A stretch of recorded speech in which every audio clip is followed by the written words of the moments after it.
Well, anyway, welcome to Camp Finding Our Fly, being played by Lapis and Paradox!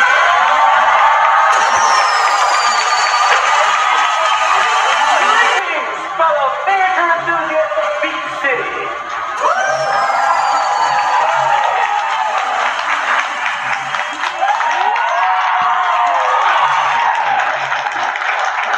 My name is Jamie. It is my honor to host Beach City's very first improv club. Are you ready to laugh your butts off? So please, join me in welcoming the Beach City Vriska!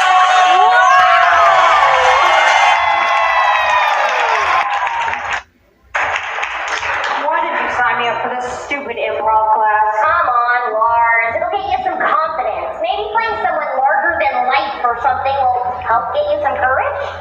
You could be a space cadet, or a pirate, or a space pirate. Space pirates aren't real, Steven.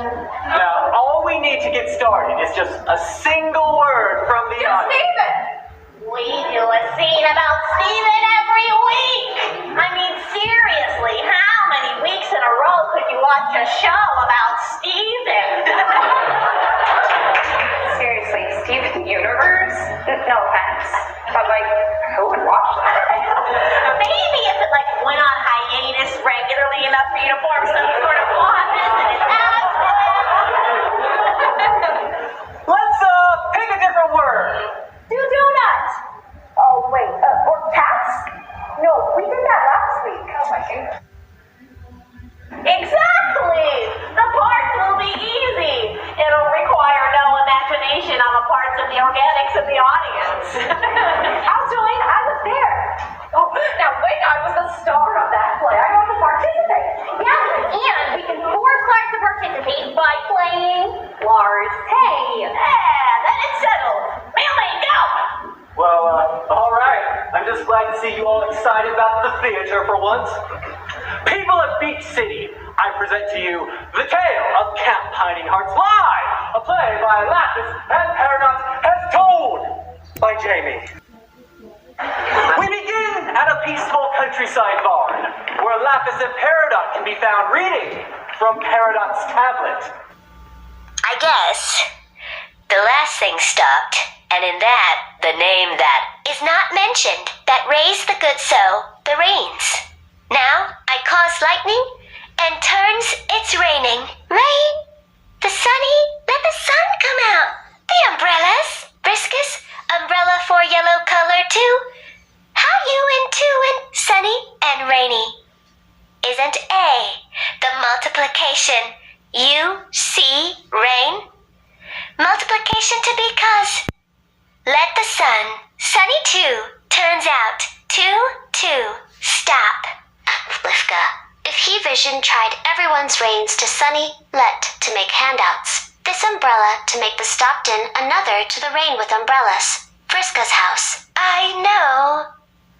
I don't know how good to sun. To name to the umbrellas with the sunny means multiplication. You like to sun to rain. How do make a difference? Lightning to mains rains. Wow, I guess for two umbrella, with two be rain, two sun with two. She, in fact, did not. This fan fiction is so good it almost reads like an actual episode. What if it became an actual episode? I'm just kidding. Unless Lapis. That's brilliant. Let's make it a reality. Now, how do we accomplish this? Maybe we contact Pierre and Percy and Paulette and demand they make this an episode. Impossible! The archives are too infinite to ever be explored completely. Unfortunately, the bar didn't have the necessary equipment to make a film. Oh. Well, let's make a play. All right. Well, as long as we credit the writer. Oh, you mean how like this entire play within a play within a play was inspired by the comic Camp Finding play written by Nicole Benito in the universe of Steven Universe by Rebecca Sugar? Naturally, it was Lars. So off went Lapis and Paradox to the Big Donut, where Lars and Sadie were working the counter, and Cool Kid Sour Cream happened to be hanging out. Yeah! Actually, it was Buck who just a second.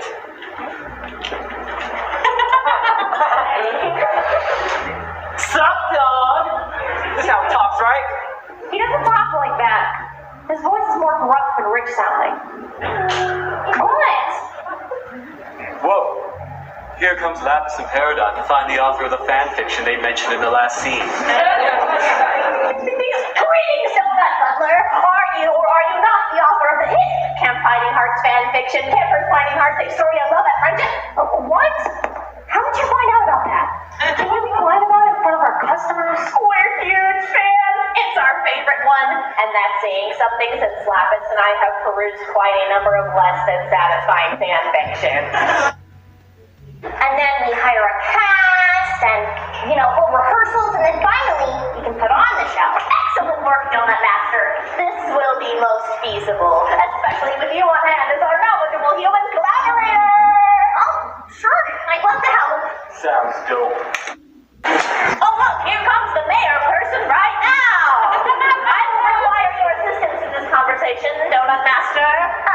Hey, Mayor Dewey. Karkat has a question for you. May we produce an original fan-fiction-based Camp Fighting Hearts theatrical spectacular in your obsolete beachside town? A play, huh? I don't know. It sounds expensive. Mayor Dewey, with all due respect, sir, the townspeople and the tourists alike love Camp Fighting Hearts so much that they'll flock to the theater to see an original theatrical production. It'll make the town so much money. Money, you say? All right, I'll do it. It'll be good for the economy. But what role is best suited for the dashing Mayor Dewey? Who will I play? Alright, what role are we gonna give the mayor person? I don't know. It takes place in a forest. How about a tree? I want it to be the tree. You can play Mr. Oak. Leave Mr. Oakley. Ooh, sounds like a stern yet chiseled camp director type. All right, you kids got a show. Yes! And so they set off to hold auditions. Wow, that was the fastest epic montage I've ever seen. We've probably searched the entire archive by now. Impossible! The archives are too infinite to ever be explored completely. Oh. Okay, now all we have to do is cast the villainous Paulette. And so they commenced auditions for Paulette. Com vocês, Vovô e Vovó apresentando Dança de Salão.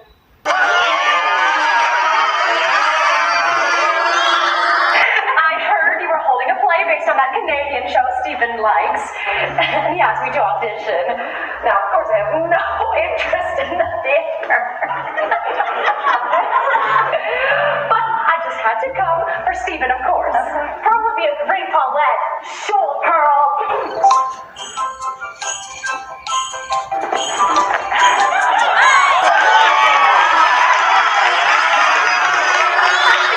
Always tell me, Paulette, you're like the one bonfire I've ever experienced.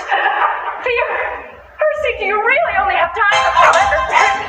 Pierre?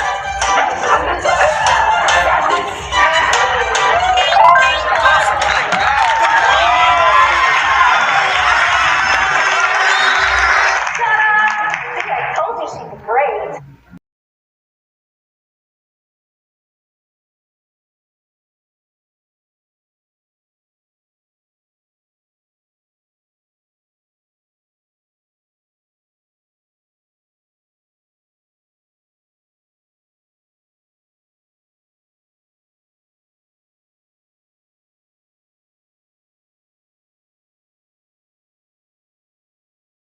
Hey, engineer! Yeah, babe. Why don't I have a color named after me? Probably because gnome's not a color. Well, it should be. Impossible!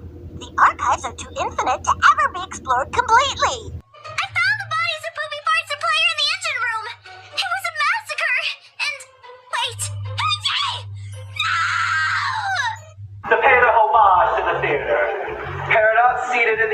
to judge her creation. Where do we? He's smearing butter on Mr. Egg! The imposter knife! But I'm better now! Why, you little green minx? Veteran was just talking about how cool and important I am. What?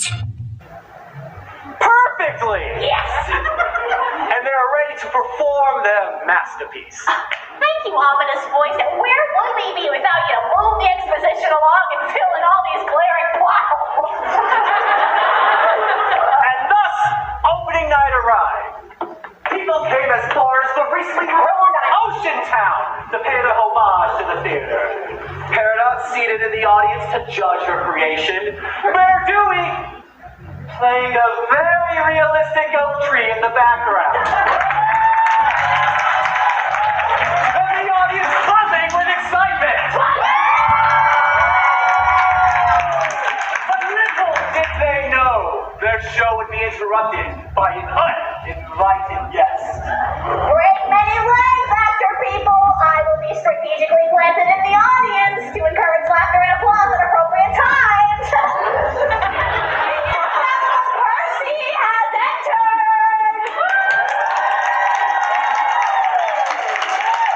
How dramatic. Stop this production immediately! But I never got to answer Isla's question, Hap. Isla, I finally figured out the greatest gift I ever got. It's sharing Christmas with everyone I love. Hey, Hap, are you okay, man? People came as far as the recently ruined Ocean Town to pay their homage to the theater. Paradox seated in the audience to judge her creation. Where do we? Playing a very realistic oak tree in the background. And the audience buzzing with excitement.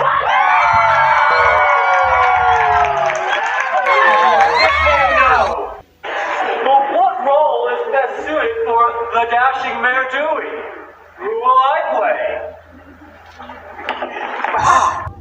That was the fastest epic montage I've ever seen. We've probably searched the entire archive by now. Impossible! The archives are too infinite to ever be explored completely. Oh. I want it to be the tree.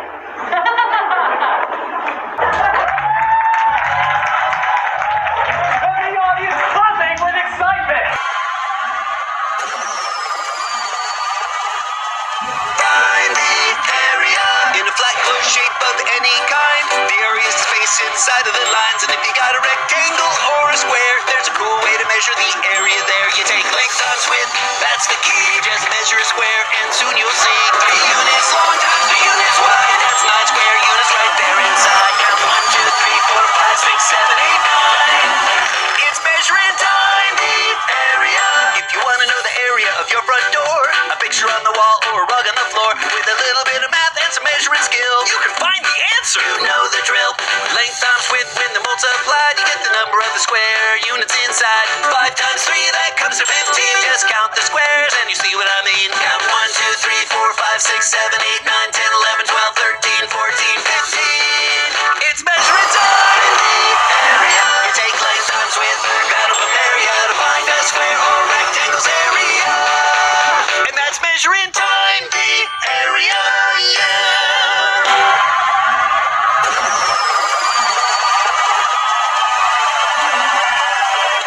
Thanks for teaching me about area. I gotta run, Gabby. I have a question to answer. Thank you for coming to Sioux City's